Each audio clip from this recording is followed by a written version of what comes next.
Hello, guys. Good morning. Well, it's 11:21 for me, but I was just about to take my last dose of Paxlovid, and I figured, wait a second, this should be hopefully my last sick live stream. What do you think? I don't know, but I'm definitely ready for it to be my last sick live stream. So last dose of Paxlovid. I'll give an update before I take my last dose. Suspense. Obviously, I still have a little bit of a cold, but my voice so much better. No hoarseness. That's like super cool. But the past 2 days, I didn't stream because let's say, okay, so day 3 of my medicine, horrible. I woke up and I felt like a little bit difficulty breathing, and I felt like super lethargic, but like delirious. And I've been having difficulty sleeping at night, but a lot of times it's because of this taste in my mouth, the metallic taste that I was talking about, which is pretty prominent, and it's on your tongue, like your tongue is picking up things. So it's not like, oh, I can brush my teeth and it goes away. It's just always there.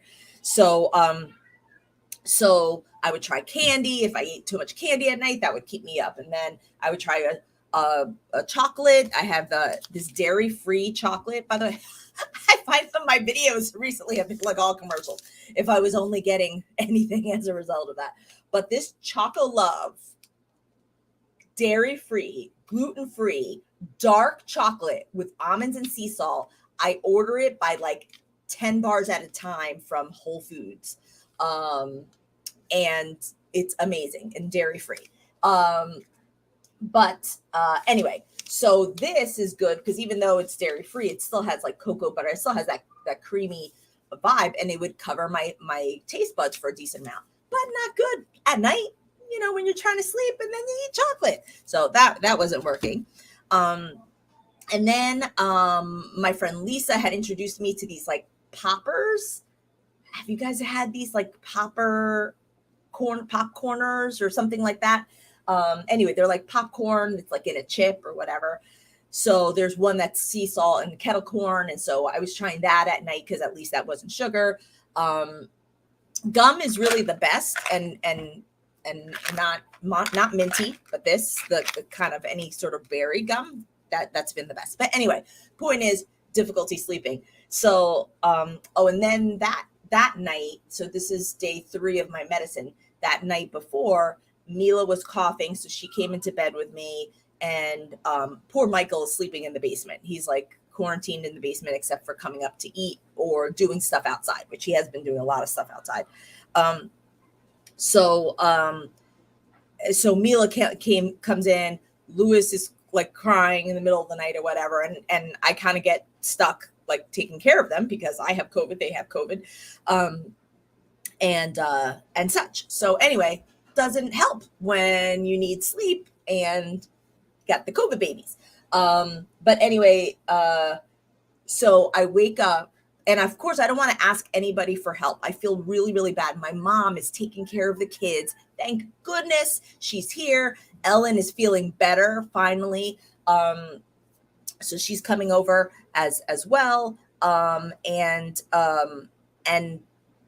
it's just been a mess. It's just been a mess. Anyway, so that morning I have a total panic attack. I'm texting Michael and I'm like, hey, when you're done with what you're doing, I could really use help with some food and stuff like that, because I haven't been asking, and I was trying to ask softly. But he wasn't getting that I was like panicking and I just needed help. And then I started thinking like, what if I stop breathing? What if somebody came up and I thought I was sleeping and I wasn't sleeping, and like my brain is like, ugh, super, like I'm literally like delirious. Like I feel like my head is in water. I can't describe it because I've never felt like dizzy and tired and fatigued before, but this is like a different kind of like fog. Anyway, so then I text Michael again. He's like, oh, I'm just finishing up a document and I'll come up. And then now I'm like in total panic. And then I call him and I was like, please come and help me. I start bawling. And he's like, I'll be right up. And, he comes up and now I'm feeling like, oh, great. I don't have a mask. I'm having a total panic attack, crying, bawling. My husband, who I'm trying not to give COVID to, comes in. Of course, he's masked up or whatever. And I was just afraid. I was like, I'm trying not to bother anybody, but I'm just afraid. Please check to make sure I'm breathing and And he's like, you really need sleep and whatever. So that day wasn't so good. And the thing is, my second day of COVID, I was like, woo, of not COVID, of the Paxlovid. I was feeling so much better breathing that I was, I had like a meeting for an hour or two. I would take a nap and like trying to catch up with my team and stuff like that. Anyway, a mess. But you see how I can blab and I'm not that out of breath?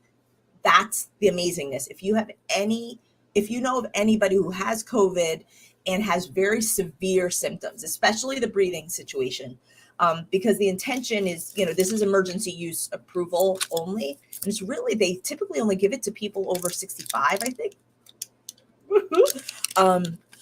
But because I was having difficulty breathing, then they gave it to me. And thank goodness, the difference is like, and obviously, I don't know how it would have been if I continued to not have the Paxlovid, but I'll tell you that I was scared and uncomfortable. So then yesterday I was a little bit better, but still tired. And last night, guess what time I got to bed? Anyone? I'll just wait just so you guess. Throw it out. You don't have to post it, but let's say I saw 5:15 in the morning. I saw the sun come up and I was like, what the heck? Totally up. And then if I wanted to go to sleep, all of a sudden the metallic taste creeped into my mouth. Meditation, music and guided meditations, all the stuff. Anyway, so right now I'm a little amped up because my mom is leaving. It's all the help that we've had. But luckily, Ellen can help next week. And she's been kind of overlapping with my mom. So that's good. Mike had a business trip and he decided, even though he's been quarantining and all that stuff, he's like, I can't do that to other people to say, hey, my family has COVID, but I've been good about keeping away from them. Like, so I feel bad because it was kind of his opportunity to escape as well. So he's not going to his business trip and it's crazy. But anyway, the whole thing was to drum roll, please, to take the final dose of the Paxlovid. So once again, 3 tablets equals 1 dose, 2 of the antiviral, and all 3 of them are antiviral, but one of them is intended to slow down your liver metabolism of the drug so that the other 2 can work better. I don't know if you heard it from my other videos, but I was explaining that.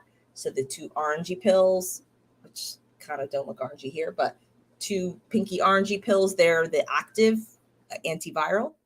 The third is an antiviral, but its main value is that it suppresses the cytochrome P450 enzyme system. Anyway, a liver enzyme that would eat this up. And if it eats this up, then it can't work. So this says, slow your roll. These suckers got to work. And it's doing the job. So I'm going to take water. Drum roll, please. And I'm wondering if it's, one, I hope the metallic taste goes away by tonight, hopefully.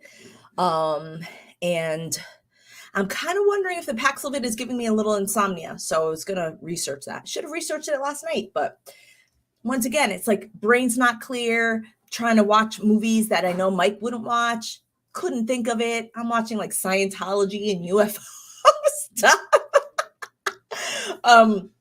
Yeah, it's pretty crazy. So anyway, that's it.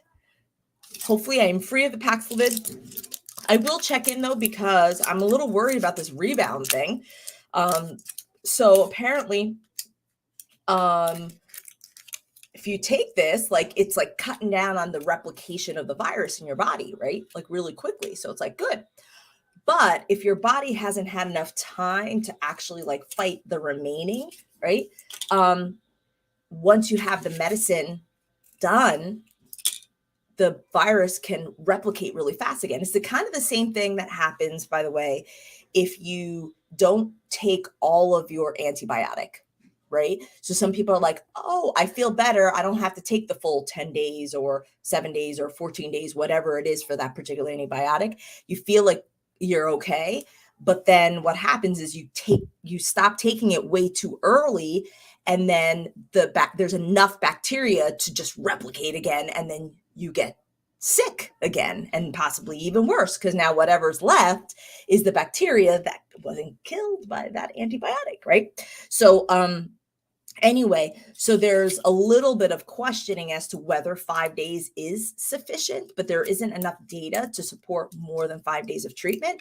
So they said in some people, after you take 5 days, you may feel better, and then like 4 or 5 days later, you get really, really sick with COVID again, because it's had time to replicate, and it's almost like restarting. And there's no data to prove that taking another round of the Paxlovid itself would help, which makes sense, right? Because if that little bit of virus survived this Paxlovid, maybe it's resistant, or it's, not completely resistant, but it's it survived. It was singing, I will survive.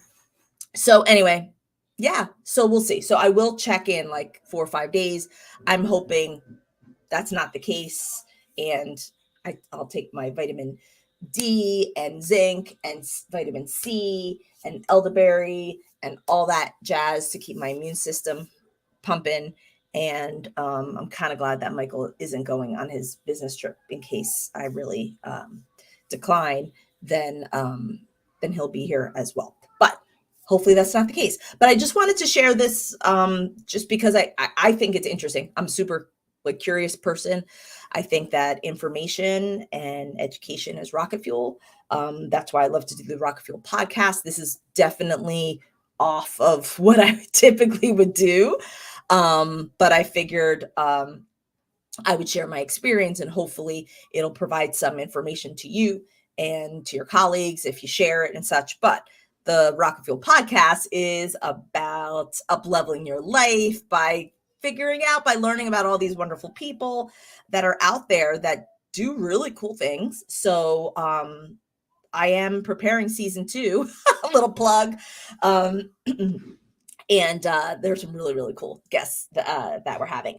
But as I feel better, I am going to invite somebody to talk about this whole idea of treatment for COVID and such, because I think we should be aware as it becomes more available to more people, as they go off of emergency approval only, as we learn more about who should be taking the IV antibodies versus oral medication. But obviously having oral medication for everybody is like a huge transformation, right? So much easier than having to go and get 3 days of IV monoclonal antibodies, and makes it more accessible to people. And so as of yet, I would say I am super thankful. I think of I think of the people that have lost their lives early on in this process because something like this wasn't available. And unfortunately know too many people that are not with us as a result. So to be able to have COVID that scared us for so long, and to be able to have something that that works, that's smart, that makes sense. Antivirals have been around for a long time. It's just a matter of, the antiviral for AIDS was like huge, right? And being able to have something like this just be treated so that we are like, oh, you have the flu, here's some medication, right? Now it's different. And so in taking this last dose, not intending to be dramatic, but there are a lot of people that didn't have this available to them. And so it's important that people know that it is available to them now. And if there's any level of risk or fright around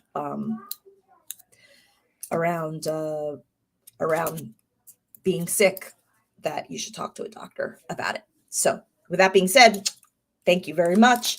And I'll give you guys an update. Thank you for listening. Be well. I'll talk to you soon. Bye. Hopefully next time with makeup. That would be nice. All right. Bye.